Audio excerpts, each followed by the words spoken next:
Hello, everyone, and welcome to the Fridge Podcast. I'm Zach, half of your host, Lucas, the other half.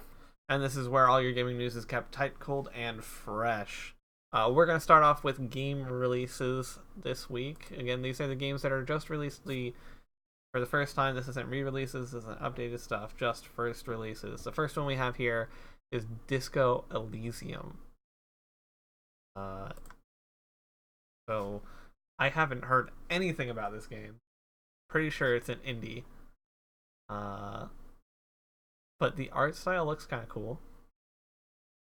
Yeah. Looks kind of like a... Looks a little murder mystery-esque. Have over here parkour. Very bad parkour. So after that, you gonna buy it? I'd like to see more. I would definitely like to see more too. It does look actually pretty interesting. It comes out in 3 days. It comes out on the 15th. So, there's probably, people are probably do some let's plays in it, some playthroughs. So I'd like to see more of it. Yeah, for sure. New Detective PG. New Detective RPG. 2018. Okay. Yeah, that's the video. Okay. But it is coming out in 3 days. Okay. I made sure to double check all of these because, as I mentioned him before we started, I had to go through all of the releases and updates and everything. It's ridiculous. But the next one we have here is called Little Town Hero. And Little Town Hero is coming out on the 16th For the Switch. for the Switch. Okay. It looks adorable, I must say. Kind of like a Blue Dragon-esque. A little bit. Game. I don't think it's gonna have the since it's coming out on the Switch. I don't think it's gonna have the punch that Blue Dragon does, or the language. Yeah. Because Blue Dragon, like, it looks all, it looks like a kid show. Mm-hmm. But I watched it while it was still on air, and it's not, definitely not. But it's a good show, and it's a good fucking game. Yeah, from what I'm seeing, the Never Leave Town. The combat looks strange. Yeah, it's kind of like a turn-based game that has like Monster Hunter break certain parts of people or the monsters. You buying it? Probably not. I don't like turn-based combat all that much. Yeah, I know you. Yeah. I don't have a Switch, so I'm not buying it. Felix the Reaper. Felix the Reaper comes out on October 17th. So a lot of these games are coming out real soon. But he's a Reaper that dances. It's a puzzle game. Okay, I could dig it. That you have to stay in the shadows to accomplish your goal. It actually looks really fun.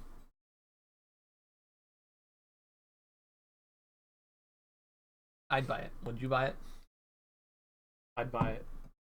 I would both buy it. Dude, it'd be totally something I'd play on stream too. Mm-hmm. What's it come out on? It comes on the 17th. For everything, yeah. Okay. I'm trying to find it on the list again. There it is. Yeah, for everything. And Mac, which is not a lot of things do. So yeah. Mac users out there, you got that. The next one here is The Fisherman, Fishing Planet. One guess about what this game is. It is the most exciting. Dude, it's a first-person shooter? The most realistic. You got it, actually. Except you just shoot fish. Okay. It has fish AI. Fish AI, yes. And this comes out on October 17th as well for the PC, the PlayStation 4, and the Xbox One. I don't even need to watch more. I'm not buying it. I'm not buying it, but I know that there is a market for that. I know that Achievement Hunter will most likely play a game in it. Okay. They do a lot of fishing games for whatever reason. We have here Kine. Kine comes out October 17th on the PC, the PS4, the Xbox One, and the Switch. It's another puzzle game. Another very interesting puzzle game. Okay. A lot of puzzle games coming out. Reminding me of Cube. Yeah. Like the just roll around puzzle. It is. Yeah, it absolutely is. Oh. On multiple. Okay. With multiple things. You'd stack them. Okay. Actually, it looks pretty interesting. That makes this game next level. Right. It looks like I would be very frustrated with it. Honestly, I'd get it. I'd totally get it. I'd get it, but I honestly don't know if I would enjoy it. That's the question. We can get it, but will we like it? Who knows? This one, Monkey King Hero is Back. It's a game movie. Okay. It is not only a game movie, but Hero is Back was, I believe, the third in the series. Okay. So this is the game of the third movie of the series. And it comes out October 17th on the PC and PS4. I'm not gonna get it. For one, I never watched the movies. For two, it just doesn't look very good. Doesn't look very good, but that's part of the reason that it looks so good. Because it doesn't look very good? Yeah, it's also on PS4. Yeah, well, it's on PC as well. Oh, shit. Yeah. And then we have Ice Age, Scrat's Nutty Adventure. Because they can't let Ice Age die. Still coming out. They're still coming out with Ice Age stuff. And specifically on October 18th for the PC, PS4, Xbox One, and Switch. And yeah, you play a Scrat. You get the acorn. I mean, which is for whatever reason purple. Yeah, it's a gem acorn. Sure. It's special. Sure. I'm not getting it. I won't get it for the sole reason that there are better platformers on. Yeah. And then we have Raging Loop coming out on the PS4. 2 different release dates, October 18th for Europe and October 22nd for US. Coming out on the PS4 and Switch. Visual novel? It is a visual novel, yes. Okay.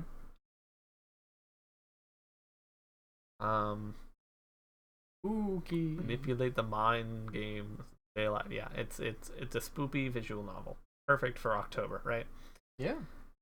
I don't like visual novel. They're boring. I mean, it's not a game. If they're done well, I enjoy them. But, the premise is... Yeah. I ain't getting it. Next we have Nintendo trying to stay fit again. And we have the Ring Fit Adventure. Okay. Which will be coming out on October 18th for the Switch. And it is, as I say, Nintendo's attempt for their new console to stay fit. Okay. Sure. Which, imagine you take your Switch out in public, and you take the ring loop, which, sorry, not the ring loop, the Ring Con. What they're calling it. The Ring It's not Con a Joy-Con, it's a right. Ring Con. I don't know what any of these people are saying. But the Ring Con out in public with you. People watch you do it. No. Look how big that is too. And you get a leg strap. Okay. This looks like a bad infomercial. Yes, it's Nintendo. It is. Look at it. It's the Wii Fit board, just portable. To a degree.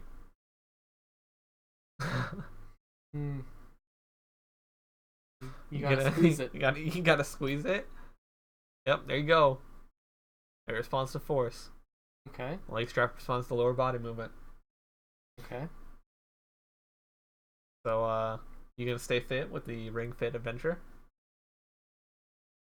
No. Nope. I doubt anyone will. This next one, I literally couldn't find a video on YouTube. Okay, yeah. Sure. It's the Lovecraft Tales, The Whisper in Darkness. And it comes out on October 18th for the PC. It's a point and click mystery adventure Lovecraft game. So if you want to go through a Lovecraft book, here you are. I actually enjoy point and click. I don't know if I'll enjoy this one. I enjoy point and click, but to an extent. Like, right. if I get to a point where I have to go through my inventory, click on every single thing and try with another thing. That's the game being bad at telling you what, or hinting at what you should do. But yeah, there's good point and clicks out there, and there's bad point and clicks out there, and this looks like a bad point and click. We'll have to see. Well, yeah, but totally. But as of now, I'm not buying it. I'm also not a big Lovecraft person. Like, some of his stuff is okay, whatever. I like Lovecraft. Next we have Plants vs Zombies: Battle for Neighborville. Another Plants vs Zombie game. Sure. That's more like MMO-esque. It's weird. They took it's Splatoon. Well, so they had the regular Plants vs Zombie series, and then they had their first person shooter, first and second one, and now this is basically their third one. However, they've added like MMO elements to it. Like there's, I don't know. It's weird. They've added a whole bunch of new characters as well. It kind of looks like Fortnite kind of thing. It's still that's what they were going for. It's still a first-person shooter, so that's still a thing. Oh yeah, you can also there's zombies where you can combine together with your allies now, and just all roam in one. But it's still a first-person shooter. It's like a Team Fortress 2. Okay. That's what it is. It's Overwatch, it's Team Fortress 2. I'm not seeing many like first-person point of views. It's all third-person. That was my mistake. It was never first-person, but it was always third-person. Okay. Yeah. But it was the gameplay was still like the TF2 style stuff. But now they've just like added things. They've added new heroes. Weird. I mean, sure. I haven't played it since the first third person Garden Warfare one. Yeah, since Garden Warfare came out. So where is it on my list? I can't find it. There it is. It comes out October 18th for the PS4, Xbox One, and PC. And honestly, I would love to get back. I actually really enjoyed Garden Warfare. I didn't play the second one just because I didn't have the system to play it on. But I would actually enjoy playing this one again. Like, I would totally get it. It looks like it would be fun. But like, explore Neighborville. Like that's the MMO aspect of it. Like, I think you just go around places, and if you want to go into a lobby, then go into a lobby. Okay. And they have mini games now. Yeah. Sure. They added a bunch of stuff, but why not? Yeah. So I'll probably get it eventually. I'll have to see you play it then. All right. Next we have Lonely Mountains Downhill. And this comes out October 23rd for the PS4, Xbox One, Switch, PC, Mac, and Linux. So there you go, Mac and Linux. You got 2 games coming to you. Honestly, this looks like a game that I would play. It looks fun. Yeah. Like it looks a bit what's the name of it? Guts or Glory? Yeah. I'm also with all that stuff. Getting kind of a get over it vibe of like always trying to beat your personal best. A little bit of that, and also like and frustration. I mean, a bit of Trials, honestly. Yeah. Which I enjoyed Trials. Trials is fun. I just wish you didn't have to go through Origins to play it. Yeah. But yeah, I'd totally get this game. Yeah. Of course, now Kickstarter. Is that on Switch at all? Yeah, it comes on everything. Oh, damn. Yep, October 23rd. Okay. So. I'll probably pick that up. We got Cat Quest 2. Okay. I thought you might like this one because cats. And also all the cat kind of pun. Yeah, A Tale of Cats and Dogs. Cat Quest 2 comes out October 24th. Ooh, the Mew Fields. That. But yeah, this is a game. Okay. Yeah. Cthulhu, the capital. The puns are great. Wall of Lupus. Yeah. So Cat Quest 2. This is, I mean, it's not first person, or it's not a turn based. So there's that for you. Yeah. Combat looks a little weird. Yeah. I don't know exactly if it's just like hack and slash at a different angle or something, but yeah, I guess it doesn't look terrible. Cats just fell down dead. I don't think I would get it. It doesn't look like my cup of tea. I'd probably get it probably on sale or something. Yeah. If it has a local multiplayer, I'd probably get it just to fuck around. Here we have Call of Duty Modern Warfare. No, this isn't a remake of the This Call is of Duty not 4 a Modern remake Warfare? of COD 4 Mod 2 or Mod. This is Call of Duty Modern Warfare. It is a completely different storyline. So far, the only character I know of that is in both of them is Price.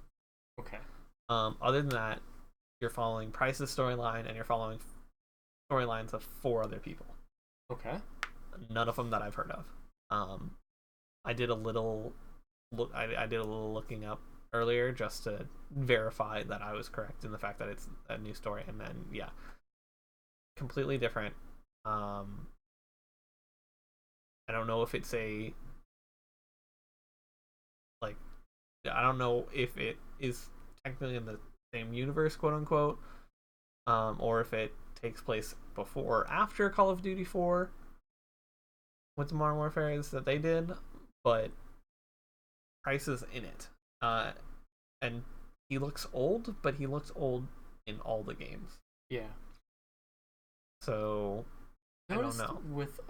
I've watched some beta gameplay of this, and there's only one thing that I don't like about what the multiplayer looks like.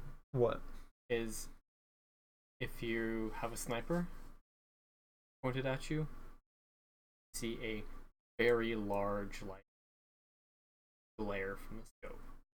So you'll just be walking around and all of a sudden you'll see a star in the distance. Like, aim there. That's bad. That's no bueno. Yeah. If it was more subtle, I'd be more down for it. Yeah. But... So I'm not a big multiplayer person in the first place. Mm-hmm. I loved playing the Modern Warfare 2 multiplayer because it was fantastic multiplayer. Once they started adding the different points you had to get for kill streaks instead of just having them be kill streak, and once they started changing up the loadouts and all that stuff, I stopped enjoying it. I don't like how they did it. Yeah, I liked the score streaks in Modern Warfare 3 because it promoted playing the objective. Right. Well, I mean, sure, but yeah, that's pretty much it. yeah, no, I just didn't like how they changed the game, and I'm not good at it, so I never got the kill streaks anyways. I just wasn't good at the game, but I liked how they had it structured, and I like how they had the loadout structured and the unlock structured. I'm just not a big fan of how they do it now, and I doubt they've gone back to anything. But I would get it for the single player. There he is. Bryce himself. That's more of a young Bryce. Yeah, the picture I saw, he was all like salt and pepper. Oh, okay. So, but so I don't know if it's before or after, but I'd get it just to play the single player.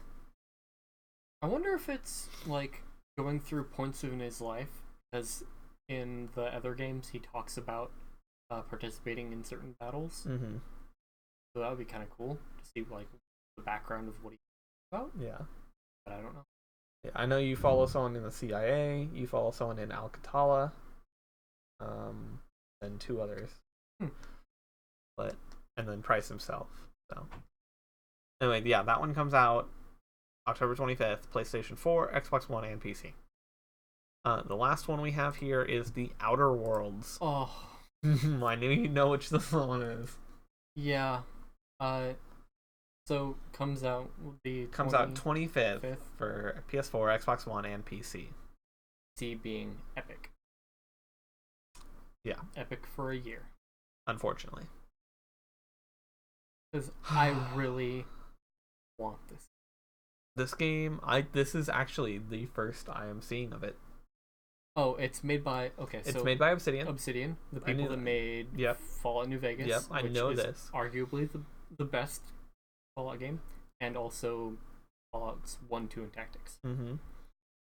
Like, I know who's making it. I know slightly what the premise is. Hey, what's up, Alex? We're just now seeing it. I had another window up, but how you doing? But I haven't seen any video of it. I haven't seen any gameplay. I haven't seen anything. Well, this is gameplay. Yeah, he's got a ball on a stick. Yeah, it's very Fallout-esque. Yep. Shine just learned about. Damn. Oh. Ooh. Shine just learned about this game a couple days ago, and he's gonna get it when it comes. Honestly, so, I might Epic Store it. Nah. But I'll probably hold off. I haven't Epic Stored Borderlands 3 yet, so I should have the patience for this one too. Alex, I agree. New Vegas best Fallout. Yeah. New Vegas is really good. But this would be an immediate purchase if it wasn't for the Epic Store. Agreed. I don't know if it'll still be on my radar a year from now. That's pretty much it. I'm gonna keep it on my radar a year from now. I mean, just look how. I mean, it's beautiful already. Mm-hmm. And that club to the back of the head, holy crap! Yeah, that was or brutal. I might steal Xbox. Yeah, or that. I mean, we do have that in the house. But yeah, so I'm totally gonna get this one. It's not Epic Store. Yeah. So, that perk system looks nice. Mm-hmm. But let's move on to the actual news. I mean, games that are coming out as news, but. Okay, so what do we want to talk about first? Let's do this one. Awesome. Our favorite meme lord. Our favorite man from Nintendo. Reggie Fils-Aimé is awarded the Lifetime Achievement by the International Video Game Hall of Fame, based in Ottawa, Idaho. In Ottumwa, Idaho. I've never. Did you say heard... Idaho? That's Iowa. Ottumwa, Iowa. Iowa. So my body is ready. My body is Reggie. There's honestly not much to say about this. This man has devoted his life He to is. Nintendo. I mean, he is the Nintendo man for all of America. And he recently retired, Unfortunately. But Goodbye, Reggie. goodbye, Reggie. You will be missed. And You were the people's people. He did a video thank you to all of his fans and Nintendo and the International Video Game Hall of Fame. And it's honestly, go watch that video. It's touching. Yeah. But so, good on you, Reggie. Yeah. Congratulations. Hopefully, whoever takes your place does it as well. Last name was Bowser, so he's already got that going for him. Yep. Here's a big one, a game changer. Steam is unveiling a feature that will allow you to play local multiplayer games online. That is exciting. Very. Because I have a lot of games like Screen Sheet. Well, Screen Sheet is online. Multiplayer. But Crawl, Enter the Gungeon. A lot of games that are only local multiplayer will be amazing to have. Which, honestly, it is very surprising that people still do local multiplayer. Yeah, I understand it, because couch co-op is always a big thing. For sure. But if you wanted to pull this off before, you have to do a virtual network and direct connect and all of that. And it's a pain in the ass. Yeah. Or you have to play on a delay if people are streaming it. But this will cut out a lot of hassle, and honestly, it could make it so that developers don't worry about putting in a actual multiplayer too much. They can just focus on a local multiplayer and be good. Yeah. Unless they want their own servers and stuff like that. The big developers like Battlefield, Call of Duty. Yeah. They're all still they're probably it's best for them to have their own multiplayer. But the lesser game, not lesser, but the lower budgeted, the lower budget studios, that don't have the resources or money or people to do the big multiplayer things, it's awesome for them. Okay, so there are a few things with this. At the start, every game currently on Steam will have support for this. Only one person needs to have a copy of the game. Yep. It's essentially an invite system, like handing another person a controller, is what they say. And up to 4 players. So you can't do the big 8-player game. But it's a start. Yeah. Well, also the games that you want to play couch co-op. Yeah, you don't want most of those aren't 8-player anyway. Mm-hmm. I'm curious how that works, just logistically, because I don't know computers entirely too well. How does that work if you don't have those files on your computer? You'll probably need to download them. Okay. Or if it could also be streaming, because it mentions Google Stadia and Microsoft Project xCloud, which are both streaming. So like if we were to play Enter the Gungeon, I own it. Yes, you own it. You don't. You would be streaming it from my PC? You would be streaming it to Steam servers. Gotcha. Apparently people have tested it out. Some games handle it well, some games don't. But what are you gonna do? Yeah.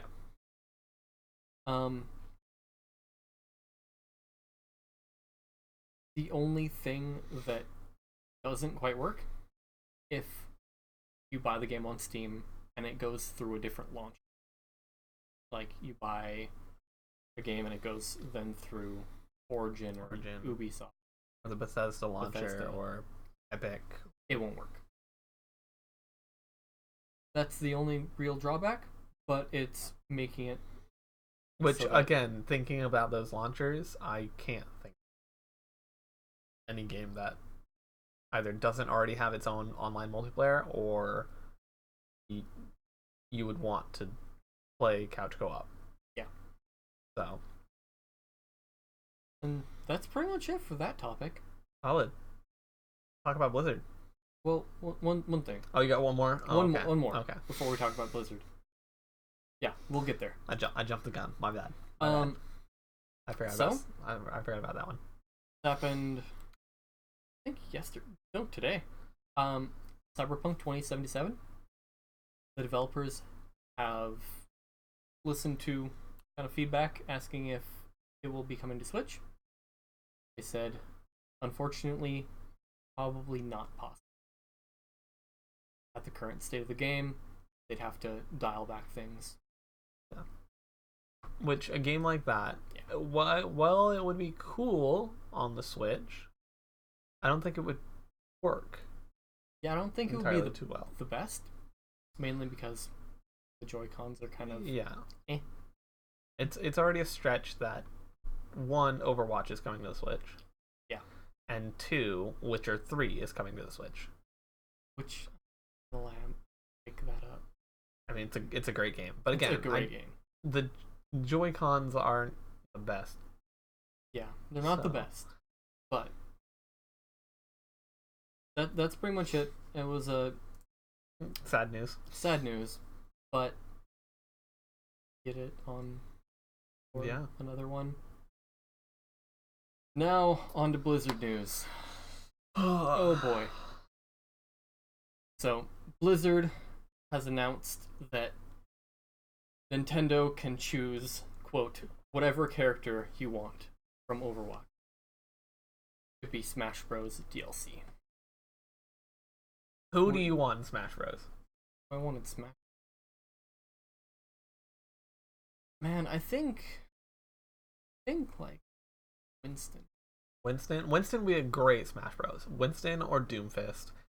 I really can't think of ones that would actually work too well in Smash. I could see Tracer. Tracer, yeah. It's just that the shooting mechanics of Smash Bros aren't the best. Yeah. They improved it when they added Mega Man. Mm-hmm. But they're just not the best. Smash Bros is a melee game. And there's really not very many melee. Like Reinhardt might work. Yeah. Brigitte might work. Doomfist and Winston. Like Genji. I think Genji borderline. If they, I mean, he has his shuriken, yeah.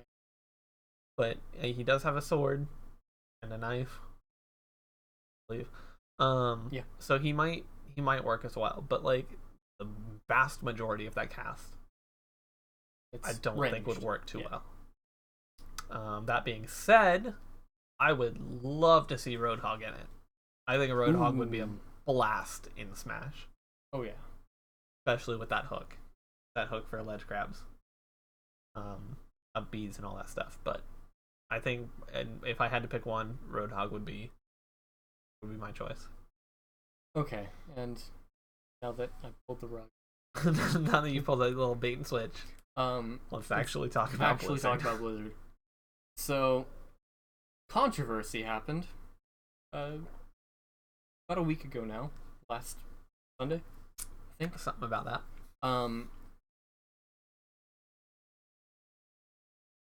During the Hearthstone tournament,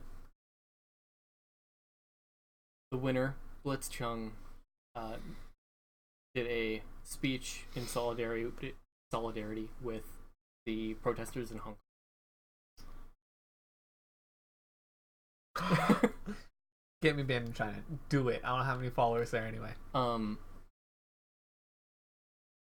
So Blizzard responded entirely within their right, because it was in the contract.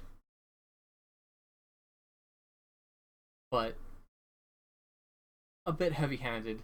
They banned him from playing for a year in anything Blizzard. They withdrew his $10,000 prize pool.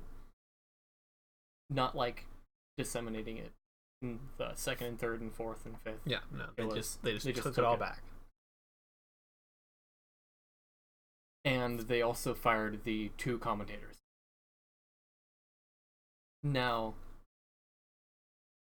if you don't know about the protests in China, or not in China, in Hong Kong. In Hong Kong. It's... I wouldn't say it's very divisive. There are some that support, but at least in America, most people agree with the protests. So, of course, people kind of went apeshit. Yeah. Because as very heavy-handed punishment in America. Yeah. So, with that, people started deleting their Blizzard accounts. Deleting Blizzard, blocking, like, just full-on blocking Blizzard content from their lives. I mean, honestly, I believe he said that employees walked out. Yeah, there was an employee walkout. Blizzard has a giant statue on their campus with their core tenants, and in protest, employees covered up those tenants, or 2 of their 4 tenants, because Blizzard went against them. Now, from there, it gets a little bit interesting. Blizzard has a parent, or a daughter company, I guess, that is essentially a PR firm in China. They sent out a press release to China in Chinese, essentially saying, this will never happen again. Sorry. Please let us do our thing here. They were covering their asses. Yes. And there were a couple different sensationalized kind of translations of that. One of them, most notably, being the quote, "We will defend the honor of China at all costs," which wasn't a literal translation. There have been a few different ones floating around, but they all had the same general gist of, we fucked up. Yeah. Sorry, China. Yeah. Please don't ban us. We want your money. Exactly. And that's what it all boils down to. Yeah. So it took them, Activision Blizzard, a full 4 days to put out a press release.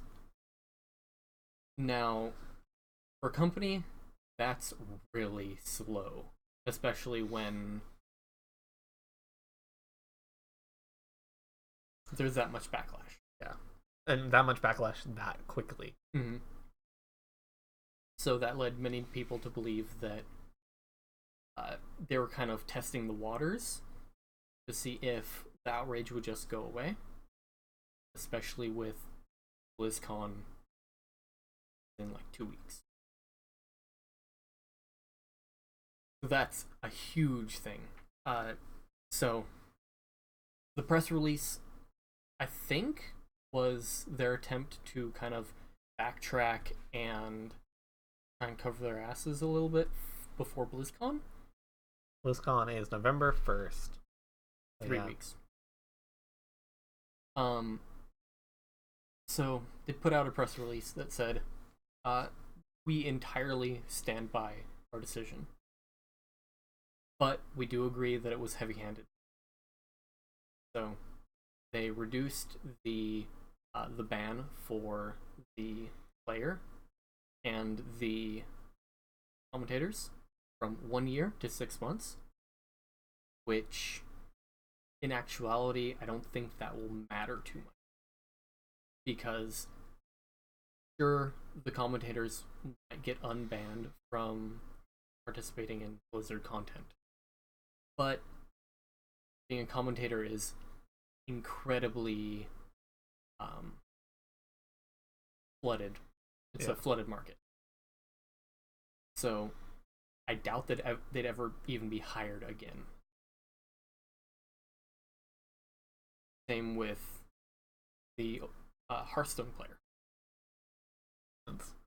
No, I mean, there are lots and lots of Hearthstone players out there. Within 6 months, he can be replaced easily, and not only that, like, just what team is going to pick him up? What team is going to pick him? It's they've basically blacklisted all three of them. I should be upset at Blizzard, but I'm just not. Honestly, I don't. So we are not here to say what is right or wrong. We are not here to say, we're not taking sides here. We're just delivering the news. We obviously have our own opinions on this matter.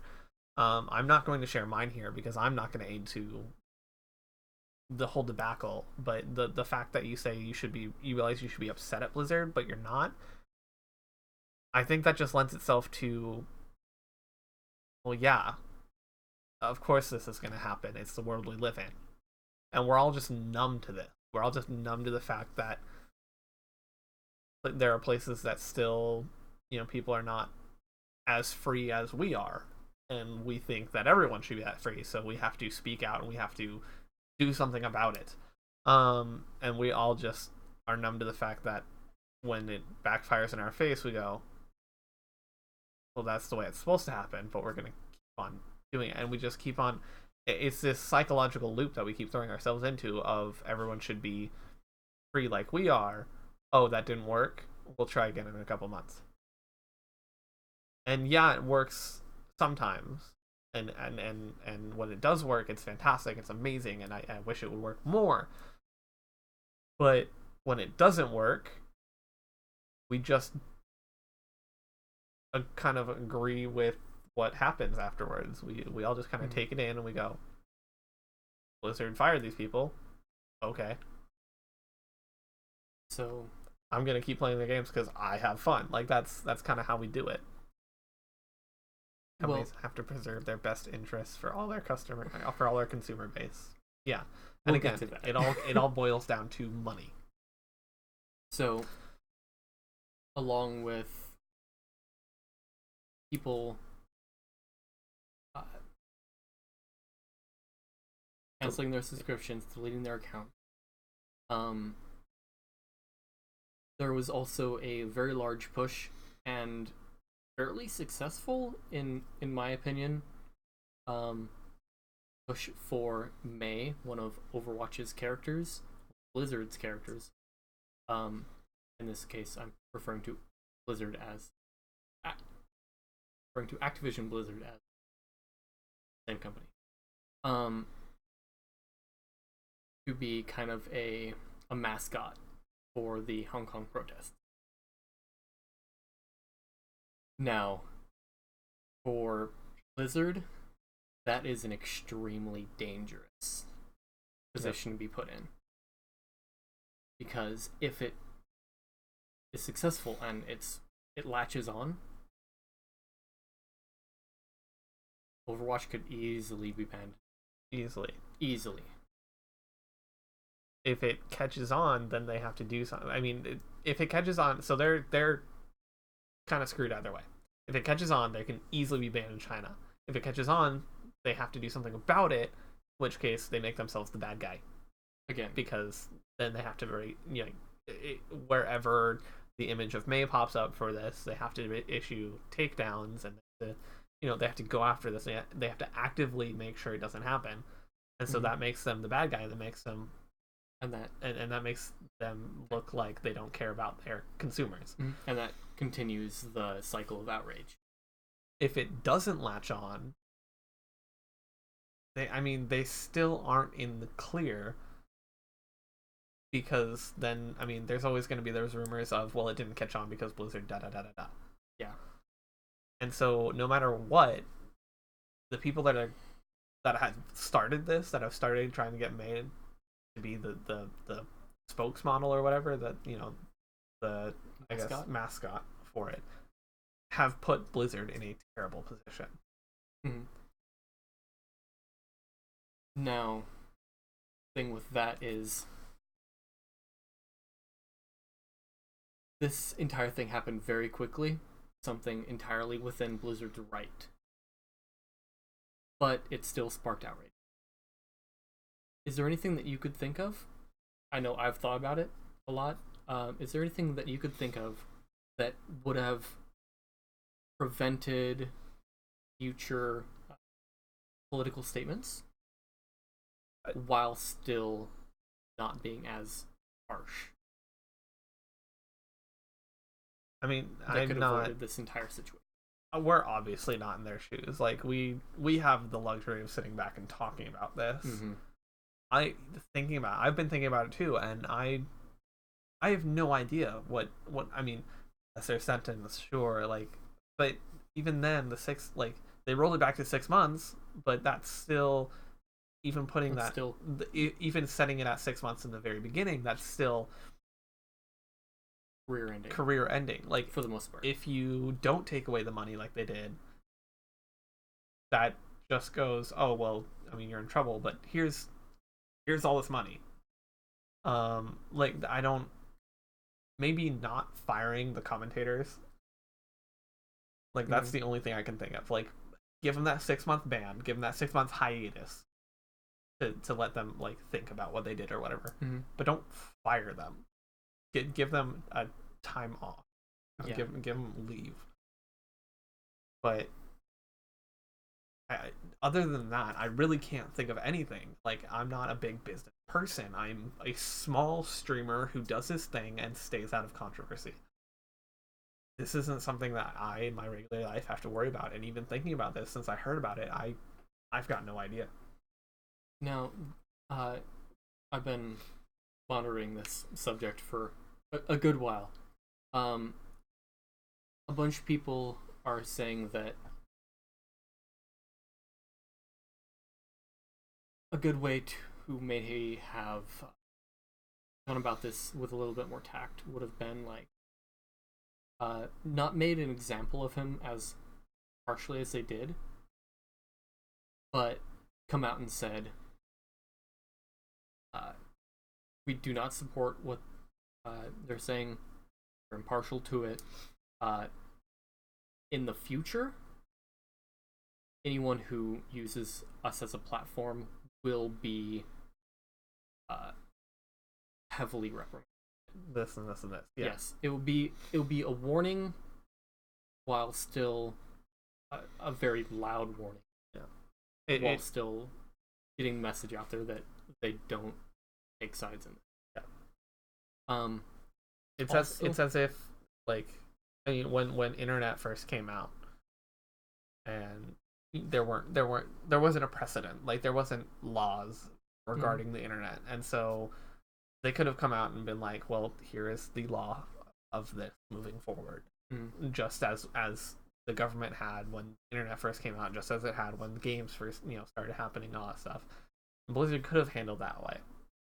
They didn't, and so here we are. Yeah. A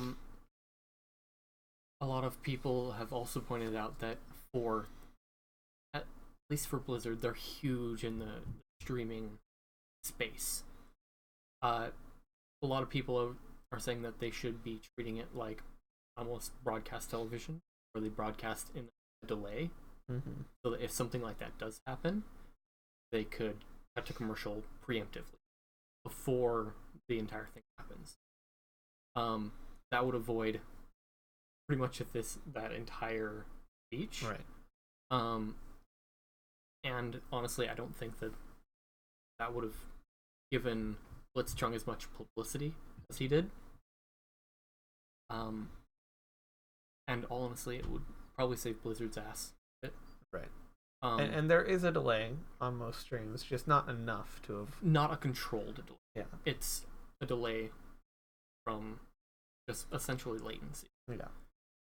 But a controlled, like, we hold it in our computer for a minute before it goes live. In that minute, we could retroactively put commercial. But that also brings up the point that this has happened in sports for years. What can you do about it? Like, sure there was the black gloves in the Olympics that got blacklisted. I mean, there's Colin Kaepernick. Yeah, taking a knee during the created a huge outroar. It was a public statement, or it was a political statement in a public avenue, broadcast domain, which is owned by the NBA. But like, didn't really look into it too much, but I know that they benched some of those players and took away a bit of their earnings, but that really honestly didn't hurt them that much. No, and Kaepernick got a Nike endorsement out of it. Cool. Speaking of Nike, Nike's also been in trouble for backing China as well. But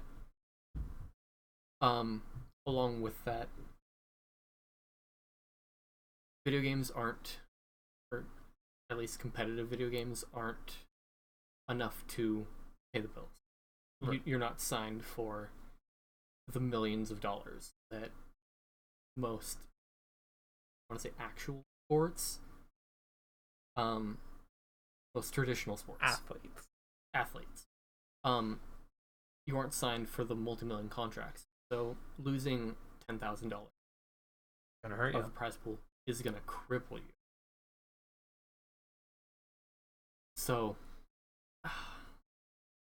it's a really hard subject.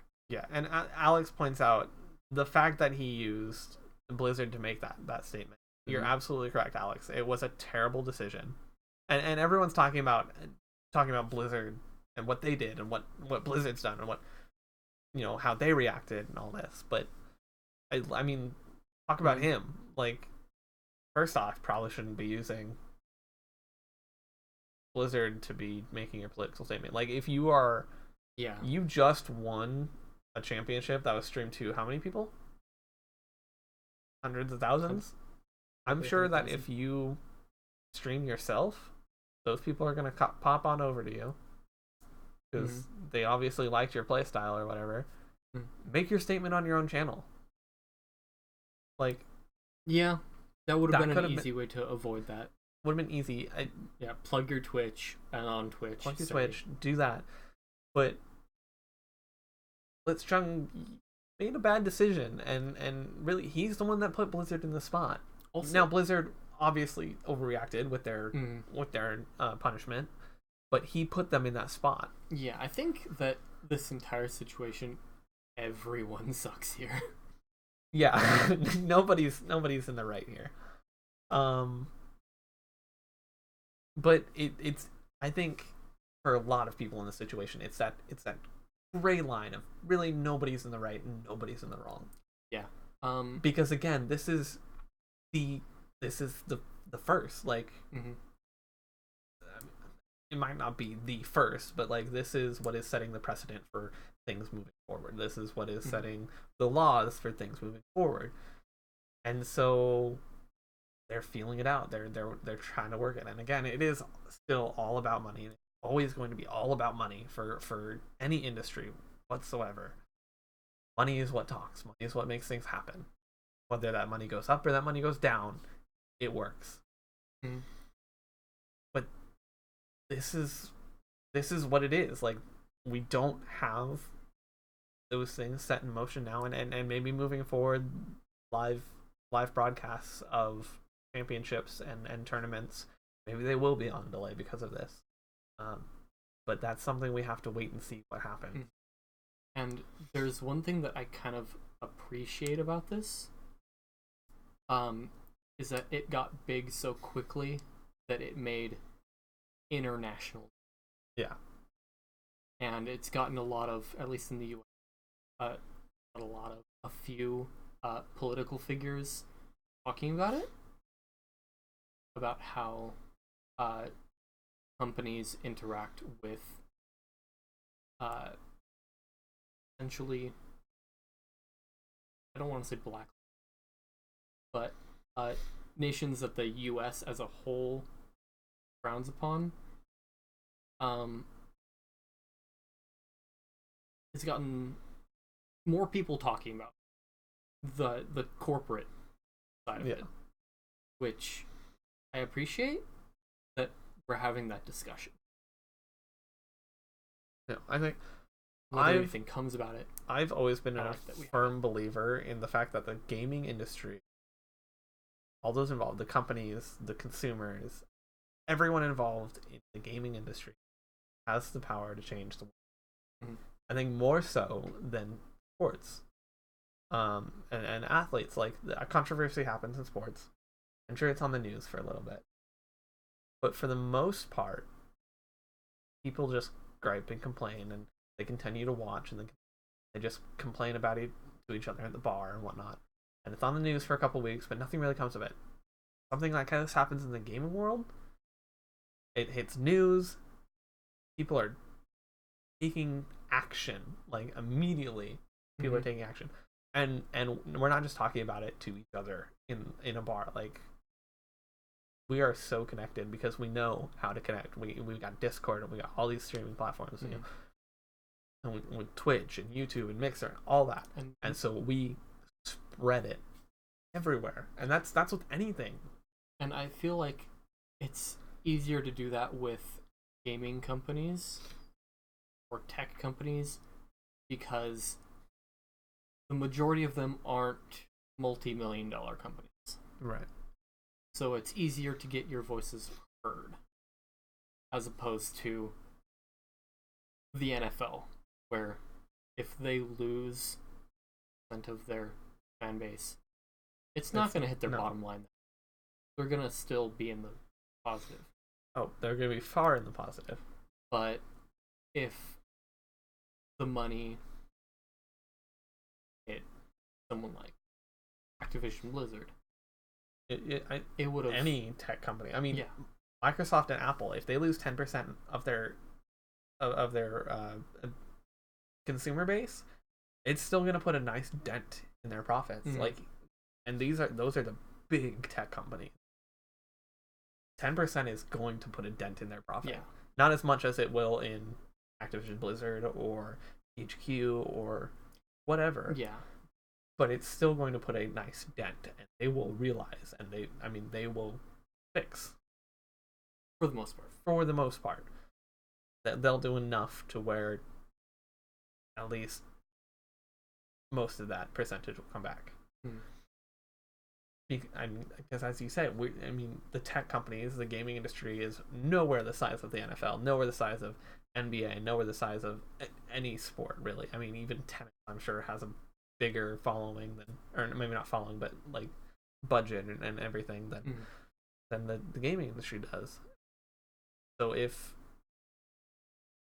when this happens, you can see the stocks drop, and you can see, like, if someone is at Activision Blizzard and their entire job is just watch their margins and all that stuff, they will see a nice dip. And that brings up one important thing that I forgot to bring up during our main little topic, is that Activision Blizzard is a public company. Now, companies can get sued if they don't protect their shareholders, essentially coin purses.